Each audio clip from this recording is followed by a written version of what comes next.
유튜브 모든 구독자, 시청자님들에게 올해는 더 기분 좋은 일들이 많이 생기고 더 행복한 일들도 많이 생기고 더 영적으로 성숙하는 한 해가 되기를 바라겠습니다. 기적은 우리가 이룰 수 없는 게 아니라 바로 우리가 지금 이 자리에서 오늘 내가 실천하면은 일어나는 게 기적입니다. 올 한 해 저뿐만 아니라 여러분들 가슴이 두근거리는 삶을 살기를 저는 매일 미사 때 기도 바치도록 하겠습니다. 여러분들도 올 한 해 죽어라 일만 하지 말고 또 죽어라 놀기만 하지 말고 일과 놀이와 재미, 의미 이게 적당히 섞여서 하루하루가 정말로 기대에 차고 흥분되고 가슴 두근거리는 한 해가 되기를 바라겠습니다. 올 한 해 대한민국 정말 부지런하고 지혜롭고 또 경제적인 어려움들이 참 많았는데 올해는 우리 대한민국에 수출도 잘 되고 하시는 일들, 사업들도 잘 돼서 재정적인 그런 어려움에서도 벗어나는 한 해가 되기를 바라겠습니다. 유튜브 모든 구독자, 시청자님들에게 올해는 더 기분 좋은 일들이 많이 생기고 더 행복한 일들도 많이 생기고 또 한편으로는 더 영적으로 성숙하는 한 해가 되기를 바라겠습니다. 저는 며칠 전 손자를 둔 할머니에게서 감동의 동영상을 함께 할머니 휴대폰에 저장되어 있는 동영상을 봤습니다. 딸이 시집을 가서 임신을 했는데 임신한 날부터 아빠가 아내 뱃속에서 꼬물꼬물 자라는 태아에게 매일 복음 성서를 읽어 주었답니다. 여러분들이 이제 막 보게 될 영상은 만삭이 된 아내에게 매일 미사 복음을 읽어주는 장면입니다. 그냥 이 장면을 보면 가슴이 터질 것 같고 그냥 감동의 눈물이 납니다. 멀리 있는 것이 아니고 바로 내 이웃의 딸이, 사위가 또 그 태어날 아기가 만들어내는 장면. 또 여러분들 자세히 화면을 보시면은 이렇게 이제 만삭이 된 엄마의 배를 아이가 배 안에서 노는 장면도 함께 보실 수 있을 겁니다. 함께 감동의 시간으로 들어가 보시기 바라겠습니다. 형제들이다. 마테오가 전한 거룩한 복음입니다. 주님 영광 받으소서. 그때 예수님께서 군중에게 말씀하시고 계셨는데 그분의 어머니와 형제들이 그분과 이야기하려고 밖에 서 있었다. 그래서 어떤 이가 예수님께 보십시오. 스승님의 어머님과 형제들이 스승님과 이야기하려고 밖에 서 계십니다. 하고 말하였다. 그러자 예수님께서 당신께 말한 사람에게 누가 내 어머니고 누가 내 형제들이냐 하고 반문하셨다. 그리고 당신의 제자들을 가리키시며 이르셨다. 이들이 내 어머니고 내 형제들이다. 하늘에 계신 내 아버지의 뜻을 시행하는 사람들이 내 형제요 누이요 어머니이다. 주님의 말씀입니다. 예, 잘 보셨습니까? 이제 이 아이는 세상에 태어나 13개월이 되었습니다. 그런데 문제는 태어나서도 매일 매사 책을 들고 엄마, 아빠한테 하루에도 10번, 심지어는 13번까지 읽어달라고 조른답니다. 요 나이 때는 장난감 가지고 놀고 뭐 그림책 갖고 놀 때인데 이 아이는 매일 미사 책을 들고 다니면서 엄마 막 이러면서 이거 읽어달라고. 그럼 그거 읽어주면 그렇게 행복해한다고 그래요. 수태부터 매일 미사 복음을 들으면서 그런지 얼마나 귀티나고 멋있고 잘생겼는지 사진을 잠깐 보여드리겠습니다. 우리 레오, 본명이 레오인데 레오를 이렇게 보면서 제가 23년 전으로 기억이 돼요. 내 친구, 초등학교도 동창, 고등학교도 동창이고 성당 같이 다녔던 친구가 결혼을 해서 주일학교 교사하면서 만났던 아내를 만났는데 임신을 하면서 이 아이가 사제가 됐으면 좋겠다 그런 바람이 있었어요. 그래서 우리 다니엘인데 태어나자마자 여러분들 좀 전에 보셨을 때 막 아기 때 제가 가갖고 그 할머니도 이 아이가 사제로 자랐으면 좋겠다고 그러고 엄마 아빠도 그런 바람이 있어갖고 제가 그 아이를 이렇게 안수기도를 해주고 축복해줬던 아이가 있었어요. 23년 전에. 그 아이는 엄마 아빠가 정말 기도하는 마음으로 키웠고 정말 잘 바르게 신앙으로 자라서 결국은 신학교에 들어갔어요. 그리고 신학교 지금 2학년 마치고 지금 군대에 가 있습니다. 뭐 교수님들도 내가 가끔 만나서 얘기를 들어보면은 아주 밝게 신학교 생활, 사제성소를 키워나간다는 이야기를 들었습니다. 제가 왜 이런 말씀을 특별히 드리느냐 하면은 부모님이 이 아이를 어떤 마음으로 키우느냐에 따라서 그 집안에 세상의 빛과 소금이 될 영웅이 태어난다는 거죠. 어느 날 갑자기 훌륭한 애가 태어나는 건 절대 아닙니다. 어느 날 갑자기 훌륭한 사람이 태어나는 것은 절대 아닙니다. 이런 정성스러운 기도와 정성스러운 돌봄으로 이 아이가 귀하게 자라는 거죠. 귀하게 자라면 귀한 사람이 될 수 있는 거예요. 그런데 막 소리 지르고 혼내고 아빠가 술 먹고 막 엄마하고 싸우는 모습을 보면은 애 눈빛은 흔들리기 시작해요. 불안하고 초조하고 의심하고 신경질적으로 자랄 수밖에 없죠. 그런데 따뜻하고 부드럽고 사랑한다는 이야기를 들으면서 자라는 아이들은 건강할 수밖에 없어요. 뿌린 대로 거두는 거예요. 자식 농사는. 그래서 여러분들도 올 한 해 아주 손녀가 있든 손자가 있든 또 내 지금 임신을 한 분들이든 또 아기들을 바라볼 때 정말 따뜻하게 안아주는 그런 사회가 될 때 그 사회는 귀해지는 사회가 될 거라는 생각을 합니다. 엄마 아빠는 이 아이가 커서 나중에 사제가 되기를 바라는 마음으로 기도한다고 그럽니다.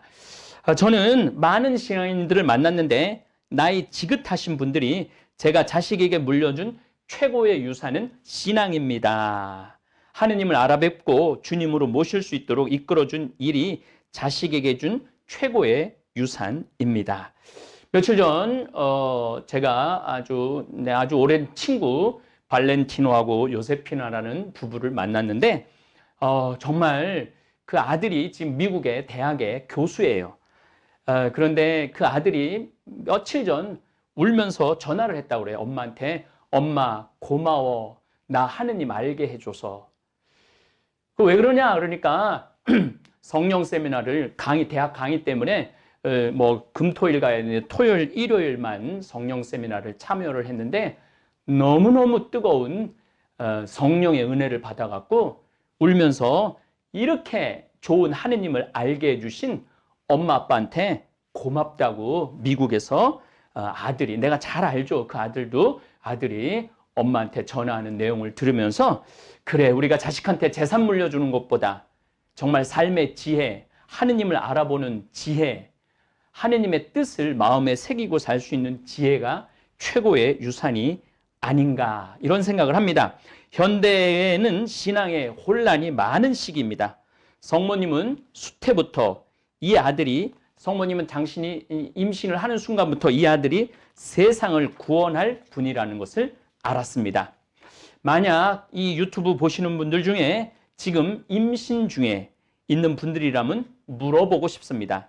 지금 내 뱃속의 아기가 세상을 환하게 비출 빛과 소금이 될 영웅이라면 지금 여러분들은 어떤 마음으로 하루하루를 임신 기간을 보낼 것인가 물어보고 싶어요. 정말 이 아이의 배에다가 예수님의 말씀을 읽어주는 이 아빠, 또 그 아이한테 성서를 들려주고 싶어하는 엄마, 그런 모습이, 그런 정성이 제가 보기에는 나중에 여러분들 사진 이렇게 보셨지만은 이렇게 깨끗하고 아주 정갈하고 아름다운 자태를 지니는 아이로 성장하는 것이 아닌가 그런 생각을 해봅니다. 성모님도 10달 동안 기도하셨을 것입니다. 그것도 아주 간절하게. 성 요셉과 마리아 어머니는 탄생한 지 8일 만에 아들 예수님에게 신앙의 전통에 따라 할례를 베풀고 40일 만에 하느님 성전에 들어가 예수님을 봉헌하셨습니다. 그러니까 요즘 뭐 이게 신앙을 이렇게 나중에 걔가 알아서 믿으라고 그러는 그런 뭐 자유로운 시대에 강제로 할 수 있느냐? 제가 보기엔 신앙을 전해주는 게 아니에요. 삶을 전해주는 거예요. 인생을 전해주는 거예요. 그래서 아이한테 이 세상에 소중한 게 뭔지를 가르쳐 주는 거, 그게 저는 부모님의 역할이라고 생각을 합니다. 저는 양다리 걸치기 신앙생활은 하느님을 깨닫지 못한다고 생각합니다.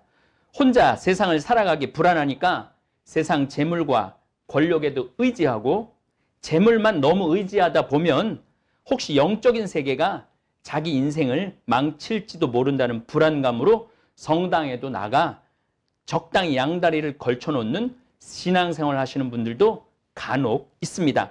가끔 저는 정치인들을 보면 양다리 걸치기 신앙생활하는 그런 모습들을 엿봅니다. 뱃속에 있는 아기에게 매일 미사 복음을 읽어주는 이 성요셉 같은 아빠와 성모님 같은 엄마처럼, 엄마도 제가 이렇게 사진을 보니까 참 예쁘고 아름답게 생겼더라고요. 하느님께 온전히 의탁할 때 하느님 변존을 깨닫고 느끼고 신앙의 신비를 체험할 수 있습니다. 내 몸이 하느님 머무시는 거룩한 성전이라고 생각한다면 매일매일 순간순간이 뜨거운 삶이 될 것입니다. 저는 27년간 사제로 살면서 온전히 하느님 아버지께 의탁할 때와 인간적인 생각, 인간적인 계산, 뭐 가끔 뭐 유명한 정치인들도 만나고 뭐 유명한 사람들도 만날 때, 또 뭐 돈이 많은 사람들을 만날 때, 그 인간적인 만남 이렇게 비교할 때 온전히 하느님한테 의지할 때와 인간적인 거에 의지할 때를 비교해 보면 온전히 하느님 아버지께 의탁할 때 매일 매 순간 기적이 일어나고 감동의 날들을 만났습니다. 제 주위에서 벌어지는 일들이 인간의 힘으로는 할 수 없는 일들이 저에게 일어납니다. 그럼 언제부터 그러한 기적이 내 삶에서 일어났을까? 제 인생을 뒤돌아보면 인간적 능력으로 내 힘으로 무엇을 해결하려 했을 때는 사기도 당하고 어려운 일도 겪고 배신도 많이 당했습니다. 그런데 인간적인 생각을 내려놓고 모든 것을 하느님 아버지께 맡기고 저는 매일 웃으면서 그저 오늘을 행복하게 살 때 하느님은 제 삶 안에 들어오셔서 저를 통해서 하느님 나라를 건설하셨습니다. 제가 3년 전 수리동 성당에서 황청현 신부와 함께 떠나는 성경 여행 강의를 하면서 내가 그 뭐 한 700에서 1000명 정도 수강들을 했는데 배우기만 하고 하느님 말씀을, 예수님 말씀하셨죠. 내 말을 듣기만 하고 실천하지 않는 사람은 모래 위에 집을 짓는 사람과 같다. 내 말을 듣고 실천하는 사람만이 바위 위에 집을 짓는, 반석 위에 집을 짓는 사람이다. 그 이야기를 하면서 우리가 성서 말씀만 듣고 감동 고개만 끄덕인다고 그게 하느님의, 예수님의 자녀가 되는 것이 아니다. 그런 신앙은 죽은 신앙이라며 우리의 도움을 필요로 하는 환자들 수술을 해주자. 그래서 12명을 수술해 주자고 그때 제 청강생들이 으쌰 수많은 청강생들이 10,000원, 20,000원을 모으고 또 어떤 분들은 깜짝 놀랄 만큼 많은 봉헌을 하셨고 또 며칠 전 서울 세곡동 성당에서 혼인성사를 받은 프로골퍼 일본에서 활동하는 이보미 글라라 선수도 우승 상금 가운데 일부를 봉헌해서 참 많은 분들이 동참해서 기가 막힌 사연을 가진 분들을 수술해 드렸습니다. 저의 뜻을 알고 성 빈센트 병원에서도 수술비의 반을 부담하고 특별히 의사 선생님들의 적극적인 진료 덕분에 다 죽어가는 사람도 몇을 살렸습니다. 몇 명이 생각이 나요. 특별히 그 몽고에서 뇌암이 걸려갖고 죽으려고 그러는 한 3살 된 아이 수술해 준 거가 참 많이 생각납니다. 그런데 저는 성탄 지나고 감동의 편지를 한 통 받았습니다. 그 편지를 제가 읽어드리도록 하겠습니다. 아마 화면으로 이 편지가 나갈 겁니다. 황창현 베네딕토 신부님 안녕하십니까? 저는 기적의 치유 프로젝트 9번째 수혜자인 인도네시아 티모르 섬에서 온 크리스타라고 합니다. 한국인 엄마가 방송을 보고 저에게 연락을 해주셔서 신부님께 감사의 인사를 드리게 되었으며 저는 지금 가톨릭 관동대학교 의과대학에서 2학년 재학 중입니다. 저는 아프리카의 성자라 불리는 슈바이처를 존경합니다. 또한 성경에 나오는 착한 사마리아인의 비유를 좋아합니다. 의료인이라면 종교, 피부색, 인종, 가난한 사람과 부자, 남녀노소를 따지지 않고 도움을 필요로 하는 누구에게나 인수를 펼칠 수 있어야 한다고 생각합니다. 저는 무엇보다 생명을 존중하는 의사, 실력 있는 의사, 책임감 있는 의사, 그리고 기도하는 의사가 되기 위한 저의 꿈을 향하여 한 걸음 한 걸음씩 나가고 있습니다. 방학 때는 항상 수원에 있는 성 루카 요양원에서 한국 엄마와 함께 봉사를 하고 있으며 신부님께서 저를 도와주신 은혜, 고마움을 항상 마음속 깊이 간직하고 있습니다. 우리를 구원하시기 위해 오신 아기 예수님의 탄생을 축하드리며 새해 건강하시고 하느님의 축복이 늘 함께 하시기를 기도드립니다. 2019년 10월 21일 가톨릭 관동대학교 의학과 2학년 크리스티나 올림. 요 사진이 요 편지, 편지도 너무너무 잘 썼어요. 제가 읽을 때 인도네시아 친구가 한국에서 공부하고 싶어하고 독학으로 공부를 한 친구예요. 근데 이에 잇몸에 질환도 생기고 종양이 있어갖고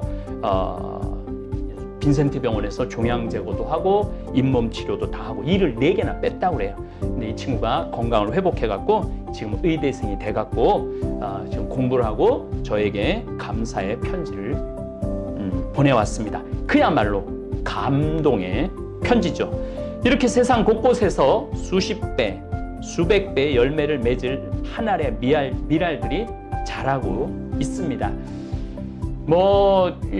저 같은 경우는 행복한 일들을 많이 하는 신부죠. 제가 작년에 라파엘 후천성 면역 결핍증 아이들 18명 이렇게 머무를 수 있는 집을 지어줬는데 거기 지금 중학교 3학년 아이가 자기도 의사가 되겠다고 그래서 이렇게 후천성 면역 결핍증에 걸린 사람들 치료를 해주겠다고 공부를 엄청 열심히 하고 있다고 그래요. 그래서 그 친구도 이제 고등학교 졸업하면은 미국으로 공부를 보내든지 한국으로 데리고 오든지 할 계획입니다. 그래서 정말 이 세상을 밝힐 수 있는 그런 꿈나무들을 이렇게 키우고 돌보는 것도 정말 우리가 가슴 뛰는 일이 아닌가 그런 생각을 합니다. 올 한 해도 우리 유튜브 구독자님들이 기적의 주인공이 되길 바라겠습니다. 아니 이미 유튜브를 시청해 주시고 구독자가 되어 주시고 광고를 끝까지 봐주시기만 해도 잠비아의 나무 100만 그루 심기 사업에 동참하시는 것입니다. 사실 기적은 그리 멀리 있는 것이 아닙니다. 저는 기적은 멀리 있다고 생각하지 않아요. 제가 수술해 준 한 소녀가 의대생이 되었고 공부가 끝나면 인도네시아 티모르 섬에 가서 슈바이처 박사처럼 의술을 펼칠 생각을 하면 정말 가슴이 두근거립니다. 기적은 우리가 이룰 수 없는 게 아니라 바로 우리가 지금 이 자리에서 오늘 내가 실천하면은 일어나는 게 기적입니다. 올 한 해 저뿐만 아니라 여러분들 가슴이 두근거리는 삶을 살기를 저는 매일 미사 때 기도 바치도록 하겠습니다. 인생은 의미와 재미가 병행해야지 참 행복한 삶이라고 생각을 합니다. 근데 우리는 가끔 이렇게 보면은 의미만 참는 사람들이 있어요. 너무 의미에 매달리다 보면은 삶이 굉장히 경직되고 딱딱하고 몸이 건조해질 수 있습니다. 너무 의미만 찾아가는 사람들 옆에 있다 보면은 고통스러워 보이는 경우도 많아요. 그냥 막 정말 하느님의 뜻을 복음을 전한다고 진리를 찾는다고 그냥 의미만 계속 찾아가는 사람들하고 이렇게 대화를 하다 보면은 답답할 때가 많아요. 그래서 이 삶이 의미도 있어야 되지만은 또 의미가 없는 삶은 또 사는 게 또 행복하지가 않아요. 반드시 삶에는 의미도 있고 재미도 있어야 돼요. 근데 또 우리 인생에 재미만 추구하다 보면은 이기적이 돼요. 혼자 노름하고 바람 피고 혼자 하고 싶은 거 하고 술 먹고 주위 사람들 피곤하게 만듭니다. 재미만 쫓아다니다 보면은. 그래서 우리 인생에는 의미와 재미가 같아야 된다고 저는 생각을 해요.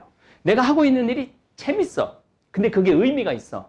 최고의 인생이에요. 최고의 인생. 근데 내가 하고 있는 일이 의미만 있어.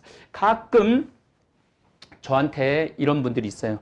신부님, 저는 30년 동안 봉사활동만 했는데 지쳤어요. 이제 힘들어요. 그러면은 제가 대개는 지금 하고 있는 일, 봉사활동을 관두라고 그래요. 아니, 봉사활동을 하는데 내 안에 기쁨이 없으면은 그게 무슨 봉사활동이 되겠어요. 그리고 그냥 죽어라, 그냥 놀기만 하고 막 이런 사람들 보면은 좀 의미를 찾으라고 얘기를 합니다. 사람은 하고 싶은 일, 하고 있는 일, 앞으로 할 일이 같으면 제일 행복하다고 그래요. 저는 정말 어렸을 때 제일 하고 싶은 게 사제가 되는 거였어요. 그리고 신학교 다닐 때 너무너무 행복했고 사제로 지금 살고 있는데 참 행복합니다. 앞으로도 제가 하고 싶은 일들이 참 할 일이 많이 줄을 서서 기다리고 있어요. 그러다 보니까 하루하루가 시간 가는 줄 모르고 재미있고 의미가 있습니다. 우리 생태마을 직원들, 제가 20년 전에 여기 처음 들어왔을 때 많은 직원들이 들어와서 힘들어했어요. 왜냐하면 그거 외롭잖아요. 사람도 찾아오는 사람도 없고 해만 지면 내 다리도 안 보이고. 그래서 그때는 의미 있는 일만 했기 때문에 직원들이 힘들어하는 직원들이 참 많았습니다. 근데 요즘 이제 어느 정도 이제 자리가 잡히고 안정이 되니까 요즘 이제 젊은 친구들이 많이 들어와 있어요. 한 30명 정도 젊은 친구들이 들어와서 일을 하는데, 여긴 뭐 해가 지면은 뭐 술집이 있는 것도 아니고 뭐 오락거리가 있는 것도 아니고 아무것도 없어요. 근데 우리 직원들은 참 의미를 여기서 많이 찾는 것 같아요. 열심히 일합니다. 그리고 또 우리 직원들이 재미도 참 많이 찾는 것 같아요. 벌써 스페인 한 달 걷기, 그거를 콤포스텔라를 2팀, 4명이 벌써 한 달 걸어 갔다 왔어요. 저는 우리 직원들이 한 달 휴가를 청해도 이게 재미있고 의미 있는 일이면 허가를 해줍니다. 그리고 작년 우리 직원들 전체가 한 보름 정도 함께 여행을 했었는데, 제가 보기엔 얼마나 준비를 잘해갖고 왔는지 정말 재미있게 지내더라고요. 이 평창 이 생태마을에서 우리 직원들은 이곳에서 도시하고 완전히 떨어져 있고 저녁만 되면은 이 평창 읍내도 다 문 닫고 있는 이 공간 안에서도 우리 직원들은 의미와 재미를 찾는 것 같아요. 여러분들, 우리 구독자님들 많은 분들 생태마을에 전화하면 피정 신청하고 또 물건, 청국장 가루, 생청국장, 된장간장, 고추장, 또 여러 가지 농산물 주문받아주는 사무실 직원들, 또 식당에서 피정 오시는 분들, 또 지나가시는 분들 맛있는 음식 해주는 직원들, 또 청국장 만들어주는 직원들, 이 직원들 얼굴 제대로 구경 못 하셨죠? 근데 뭔가 하여튼 생태마을에 평창에 하면 뭔가 일이 벌어지고 있죠. 이 직원들이 운동회를 했는데 진짜 제목대로 진짜 웃겨요. 우리 직원들이 일할 때도 열심히 일하지만 재미를 찾을 때도 놀 때도 아주 신나게 노는구나. 우리 직원들 10가지 일을 하고 또 놀 때도 아주 화끈하게 재미나게 노는 직원들입니다. 여러분들도 올 한 해 죽어라 일만 하지 말고 또 죽어라 놀기만 하지 말고 일과 놀이와 재미, 의미, 이게 적당히 섞여서 하루하루가 정말로 기대에 차고 흥분되고 가슴 두근거리는 한 해가 되기를 바라겠습니다. 감사합니다. 오늘도 황창현 신부님의 말씀을 통해 우리 삶의 중요한 가치를 다시 한번 되새기게 됩니다. 자녀에게 물려줄 최고의 유산이 신앙이라는 말씀, 그리고 기적은 멀리 있지 않다는 그 깨달음은 우리에게 큰 울림을 줍니다. 새해를 시작하며 우리는 많은 결심을 합니다. 더 나은 사람이 되겠다고, 더 행복한 삶을 살겠다고 다짐하죠. 하지만 그 다짐이 실현되기 위해선 신부님 말씀처럼 작은 실천이 필요합니다. 삶은 일과 놀이, 재미와 의미가 조화롭게 어우러질 때 그 안에서 참된 기쁨을 찾을 수 있습니다. 하느님께 온전히 의탁하며 매일매일의 순간 속에서 최선을 다해 살아갈 때 우리의 삶에도 놀라운 기적이 찾아옵니다. 새해는 새로운 시작입니다. 지금 이 순간 하느님의 말씀에 귀를 기울이고 가슴 뛰는 삶을 향해 한 걸음 내디뎌 보세요. 그 한 걸음이 당신 삶의 방향을 바꾸고 기적을 이루는 시작이 될 것입니다. 올해도 여러분의 삶에 하느님의 사랑과 은총이 가득하기를 기도합니다. 감사합니다. 하늘에 계신 우리 아버지, 아버지의 이름이 거룩히 빛나시며 아버지의 나라가 오시며 아버지의 뜻이 하늘에서와 같이 땅에서도 이루어지소서. 오늘 저희에게 일용할 양식을 주시고 저희에게 잘못한 일을 저희가 용서하오니 저희 죄를 용서하시고 저희를 유혹에 빠지지 않게 하시고 악에서 구하소서. 아멘.